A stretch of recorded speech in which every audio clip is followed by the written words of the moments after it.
What's good? It's your girl Dacno Prescott. If you know, you know. If you don't, you don't. Go find out. If you don't know, go find out. Anyways, today, as you can see by setup, per usual, we're doing a story time. But this isn't like a funny or what happened to me or this crazy happened. This is kind of just like a about me story time. So today's story, we're gonna talk about my pregnancy journey. The reason I want to talk about this, not that I have to have a reason, but the reason I want to talk about this is because one, a lot of people, at least online, aren't aware that I actually am a mom. I have a kid.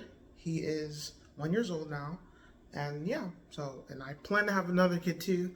Not right this second, but relatively soon. I don't want too big of an age gap between the kids, so in the next couple years for sure. But anyways, I really just want to talk about this because I just want to share it with you guys. Secondly, people know I have a kid.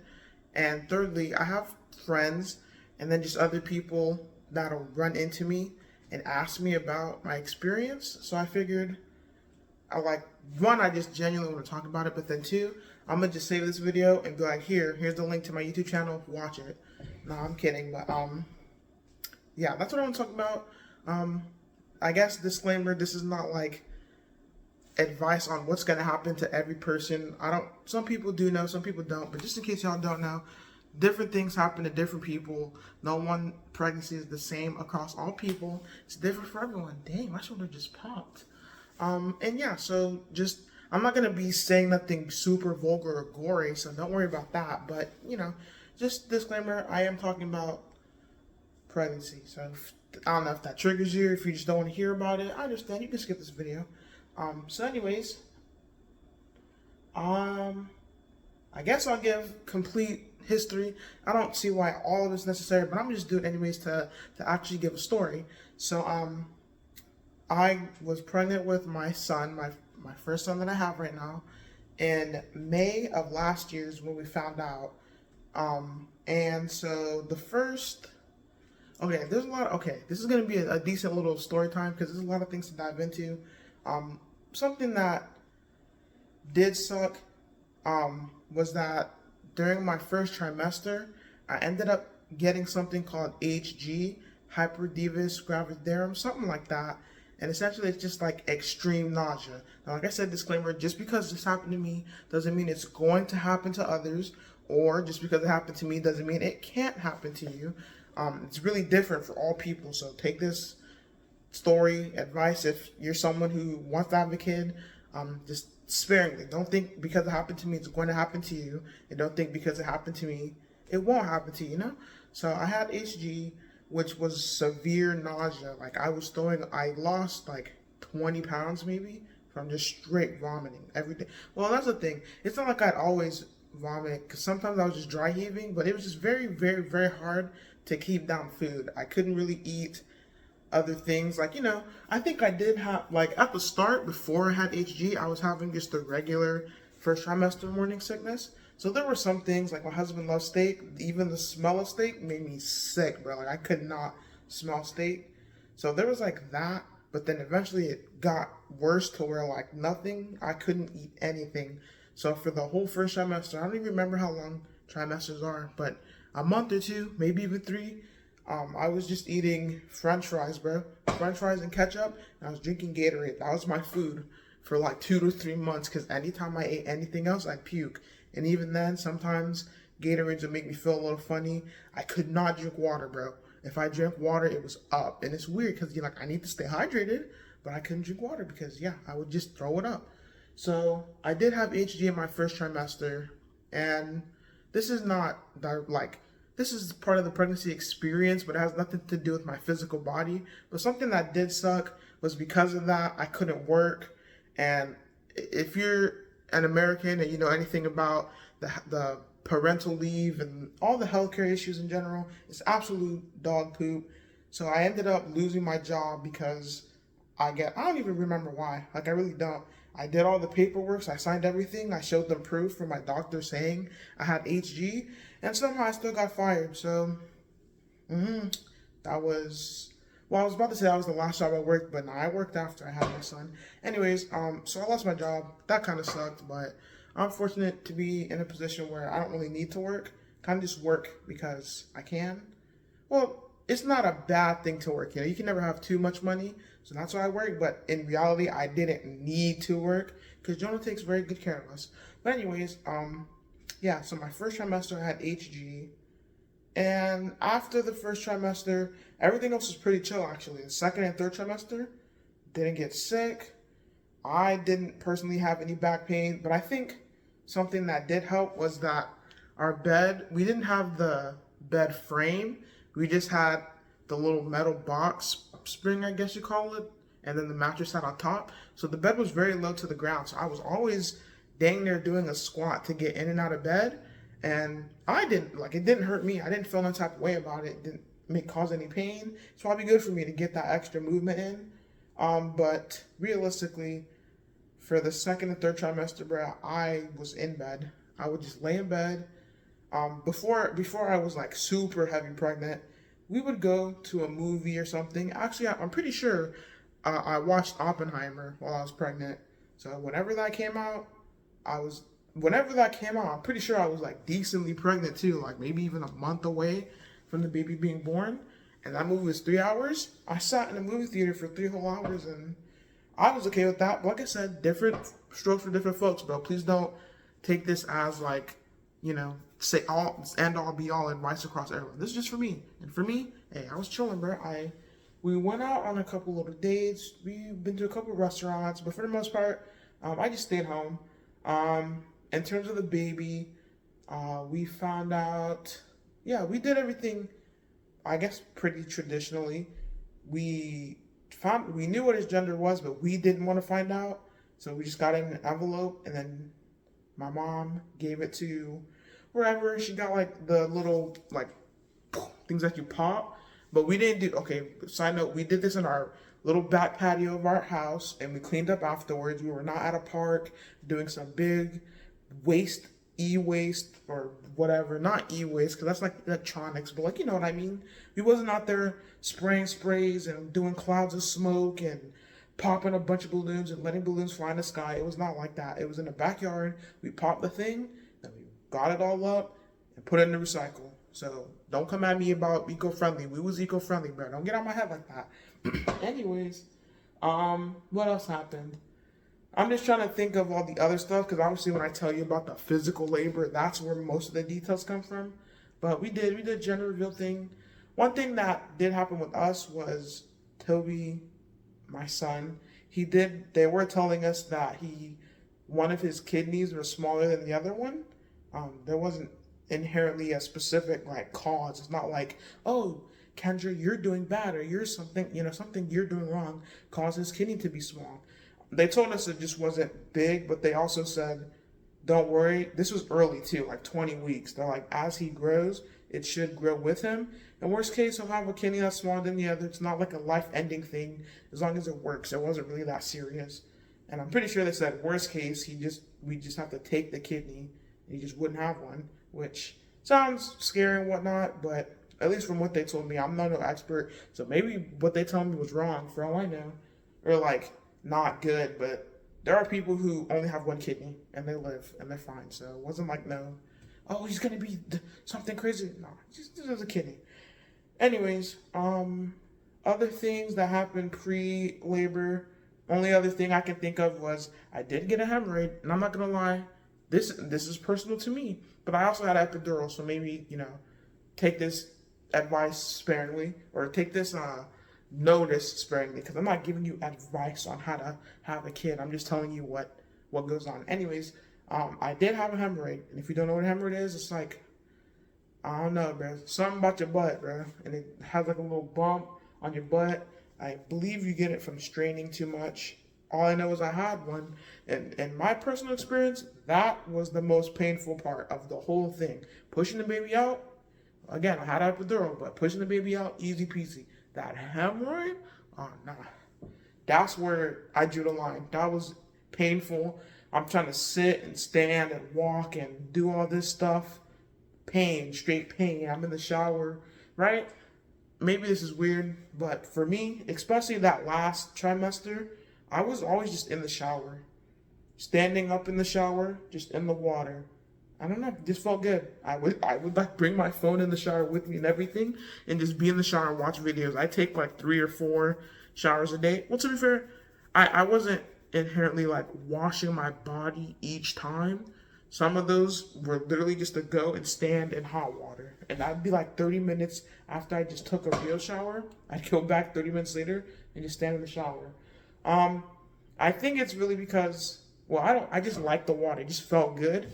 And maybe warm water, warm showers help do something. Side note, don't be taking those scalding hot showers when you're pregnant. Hot water's not good. Don't be in the jacuzzis. It wasn't like scalding hot water, just like decently. It's like to warm us up. Cause yeah, Toby was born in the wintertime, so it was not, I mean, not where I was from in California. It wasn't like it was so freezing or anything, but it was like decently cold. So I'd take a shower, and I don't know. That's a like vivid memory of mine. Just being in the shower all the time. I liked it. Anyways, pre-labor stuff aside, in terms of actual labor and delivery, this is what most people ask me about. My water breaking. My water did break. I believe sometimes it can't break, but still get contractions and stuff. My water broke. Did it feel like anything? No, it just felt like something slipped. It felt like water just went slip. Like real talk, it just felt like that. I was in the shower, or I was about to get in the shower. I'm pretty sure it was like 4 in the morning. I get up, and you know it's funny. I'm not gonna lie. I had a little feeling that if I stood up, something was gonna happen because I was laying in bed. I think I had to use the restroom, but I was like, I'm not going because if I stand up, something's gonna happen. And eventually, I stood up to go use the bathroom, and as I'm walking out of the bathroom to go back to the room, just my water just broke. And I just remember I wake up Jonah, go to the hospital. I mean, it wasn't hard. Call the hospital. They give you a number to call before you get there, so they make sure everything's ready for you and all. At least my doctors did. So we called them, drove up there. We get there. At first, you're in, at least in our hospital, again, different hospitals, different cities, different states, different rules, so it might have been different for other people. But for me, we got there, and they put us in like I don't know the name of the room, but it wasn't like the active labor and delivery room. It was just like some other room. I was in there. The lady checked. She's like, oh yeah, your water did break. I think I was like 3 centimeters dilated by the time we got to the hospital. And they're like, we're gonna wait until you're further along. And I'm sorry, Jonah, he gonna get upset when I say this, but I say this as a joke. I didn't really take it offensively or to heart, but he did. He was just trying to be a sweet dad. He was just trying to be a sweet dad, a sweet husband, and he left. And he was like, "Oh, I'm gonna go get food. Well, food. We wanted food. It was 4 in the morning. By the time we got there, by the time we got situated, probably like 5 or 6. He was hungry, and that was the only window gap that I could eat. Because after that, once I started, I think like 5 centimeters or something, they were like, yeah, you can't eat anymore. So I'm thinking he's just going to go down the street to the Jack in the Box, get the food, pull back up. But he was trying to be sweet, and he wanted to get balloons, and he got the baby a teddy bear and stuff. But the Party City that he was getting the balloons from was closed, and it didn't open until whatever. Maybe like 10. I think it didn't even open until like 10. And he sat there the whole time waiting.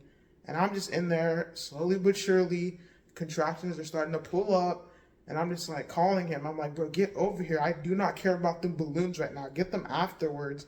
You need to be here because your son's finna pull up, bro. And he didn't listen.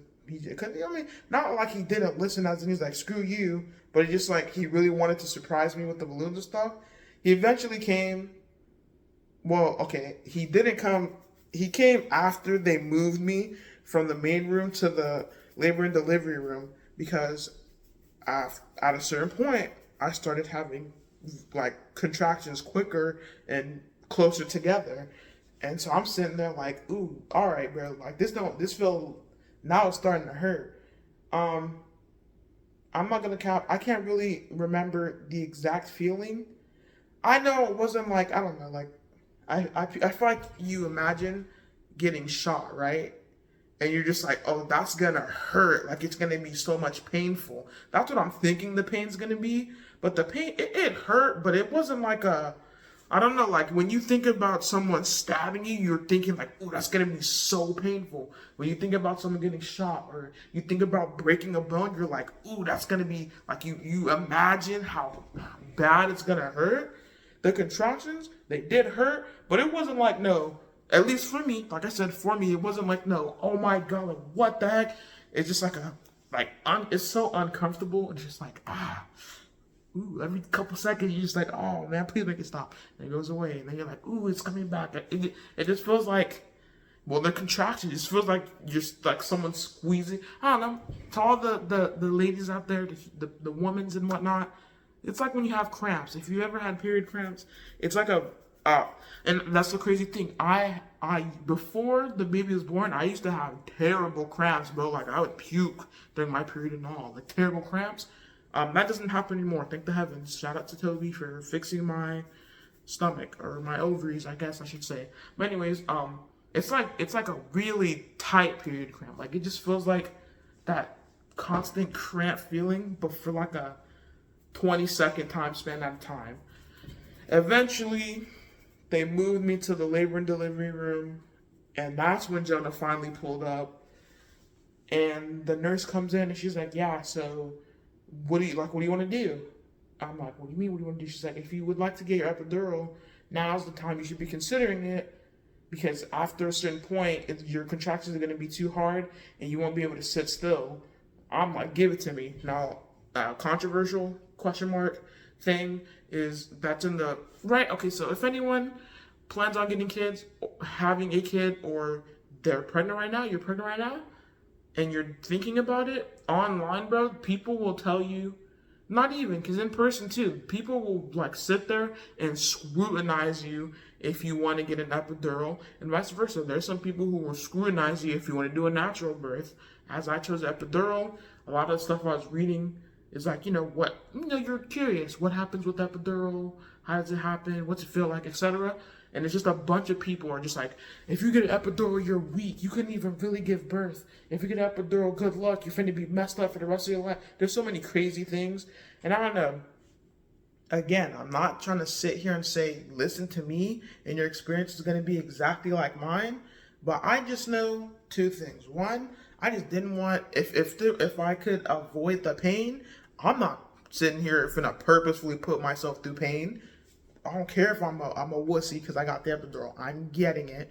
And then secondly, just to me in my mind, I'm not anti-medicine, especially if it's something that we've had for a while. Like, I'm not going to count the COVID vaccine. I ended up getting it, but I wasn't like one of the first people, because it's like, hey, I don't know about all of that. Like, I'm not going to be the first guinea pig out. But, once they revised it and once it became okay and there's like well, I guess it's, the COVID vaccine could have a 10-year side effect, and I got the vaccine, so maybe in 10 years something could happen to me, but I don't really care about that, I'm not gonna lie. But I'm not anti-medicine, and in my mind, it's just like, if I have the option to have a pain-free birth, then I would like to take advantage of that, because there were people before me, before my mom, before my grandma, in a time where medicine wasn't a thing, and would have loved to have something like an epidural. So me, I just look at it like, if I wanted it, I'm very fortunate that I have the option to do it. So I'm going to take that option, because, like I said, there were people back then who didn't have that luxury, or there's people now in other countries that don't have the luxury to get pain relief for whatever it is. Not even just pregnancy. Some people need to get their bones fixed, and there's nothing to stop the pain, or people got to get their teeth taken out and they don't have anything to stop the pain. So I'm just very fortunate, and I was like, yeah, I'm taking advantage of the privilege I have to have this epidural, because why wouldn't I? So I got the epidural. I didn't really see it, but I've watched YouTube videos. It's like a long needle. The whole needle doesn't necessarily have to go in your back, but it's supposed to go in your back. It didn't feel like in terms of them putting it in, it didn't feel like how you get a shot in your arm. It just felt like something went. And then I won't lie, maybe the wire was moving, and it felt like maybe some of my nerves, the wire touched my nerve or something, because I'd feel like a little like tingle through my body. But they put it in, and it stays in. and then they taped up my back so that it wouldn't come out, and then it's hooked up to this machine. You could press the button to give you more medicine as needed. I don't think I ever pressed the button once. I just had whatever the original dose was, and it did. It numbed my body from my hips down, so I could like sit up and sit back. All my hands were good, but my legs were like numb. I could not feel my legs. They numb you from the waist down. That's what it's supposed to do. And so yeah, after that, maybe, I don't know what time it is, but he was born at like 6 p.m. So keep in mind, we woke up at 4. The baby didn't come out until 6. But for me, my active pushing labor was only 52 minutes. Like I said, it's different for everyone. For a first kid, that's actually really fast. A lot of people be in that hospital 12 hours, 14 hours pushing out their babies. I was only in there for 52 minutes. And yeah, baby came out. He was all good.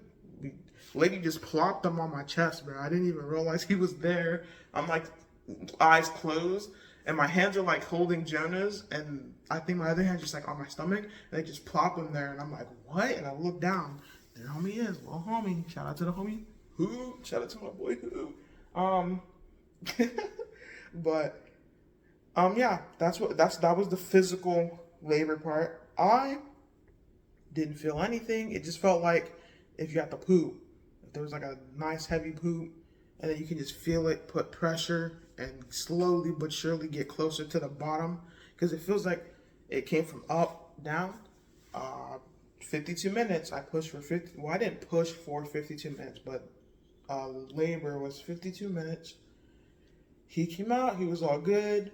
Everything was fine with him. Something that did happen was that I had a 2nd-degree tear, I believe. Anatomy lessons. Cover your ears if you don't like hearing anatomy, but it's part of life. Between up where the baby comes out in your butt, there's like a little gap. I had a 2nd-degree tear, meaning it wasn't just like a little one at the top. It essentially kind of went halfway. 3rd degree is like if it tore the whole way through. 1st degree is just like a smaller tear. 2nd-degree tear, she stitched it up. Again, I can't feel it. I'm numbed. And I heard that if you do a natural labor and then you end up needing, I'm sorry, talking while rubbing my eye, but whatever. If you decide not to get the epidural and then you do need the stitches, I was told that they do numb you so that you don't feel the stitches. So there's that for anyone that wanted to know. Yeah, had the 2nd-degree tear. My hemorrhoid went away. They moved us to the recovery rooms. I was only there for 2 days, I think. I think I was there for 2 days. Might have even been 1. I think it was 2. I think I was there for 2 days. In those 2 days, yeah, I was there because the first 24 hours, the baby was asleep. The baby just slept the whole time. So that was just all of us getting our sleep. Someone came in, I don't know, a lactician, maybe they're called. She came and asked me if I wanted to breastfeed or use formula. I breastfed. They showed me how to do it, what to do, how long, etc., etc. They'd come in every couple seconds, take my blood pressure. I don't remember why, or no, this has to happen. I'm pretty sure.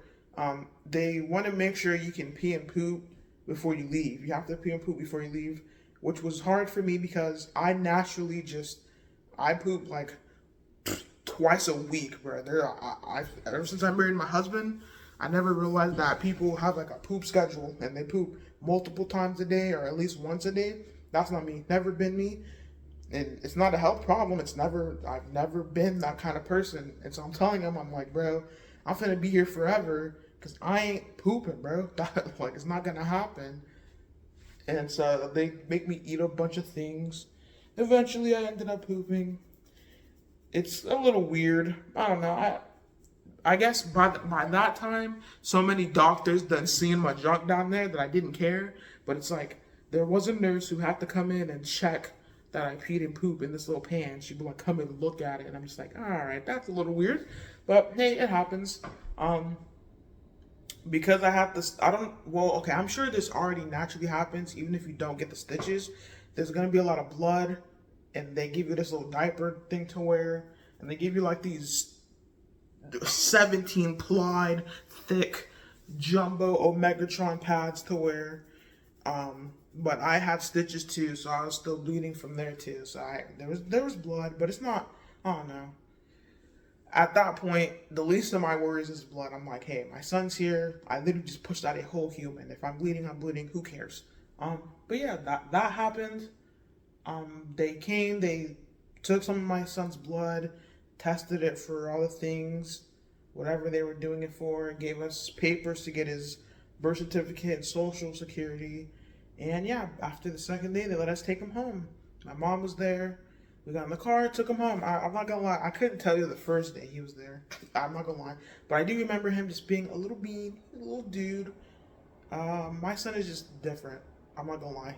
When I look at all the things that happen with people's kids, he's not like that. My son slept. He's always slept. He never had a sleeping problem. He's one. Never in his life did he have trouble sleeping. He eats. There was like a 1 month time period where he just did not like to eat different foods, but as of today, he eats anything. Well, he won't, obviously there's some things he doesn't like, but he'll always try a food. He eats food, bro, he does not cry. My son, unless he's like hurt or like overtired or something, he does not cry. He sleeps on time. He's just a really chill dude. Like, my kid is a really chill kid. I'd like to think that he's just chill for now, and once he becomes, 2, 3, 4 years old, then that's where the problems are gonna start. And when I say problems, I just mean like, jumping, screaming, he wants to fight, like, just not fight, fist fight, but he wants to play fight and be a little crazy kid. I'm assuming that's gonna be my parental karma for having such a chill baby, or maybe he'll be chill the whole time, who knows. But that's the story. I'm looking at the time on my phone. I'm on a 30-minute rant, and I need to get this video up tomorrow because today is June 5th, June 6th, something like that. Anyways, that's the story. I just wanted to share it. I guess if anyone has any other questions that I didn't answer, and if you want, you can comment about it. I'll try to get back to you and answer them. Otherwise, I don't have anything else to say. That was the experience. Me, so glad I did it. I'm not sitting here saying my next pregnancy is going to be a replica, but it clearly was fine enough that I don't have a problem doing it again. Second baby coming soon, who knows? It's not going to be no time. Nah, don't be thinking, I got a event I want to go to in February next year, so no babies this year. And if there is a baby next year, it's late next year. But besides that, that's the story. Sorry, I was just chilling. I knew I was going to be talking, so I've just been sitting back here chilling. But that's it. That's the story. That's my experience. Make sure you guys like, comment, subscribe. If you want to share, because this is actually kind of like informative, I suppose. I ain't no doctor, but if you want to share it. Make sure, all those things. Do all those things. And if you guys enjoyed the video, tune in every Friday at 12 p.m. 12 p.m., right? Noon? 12 p.m. See you guys in the next video. Peace.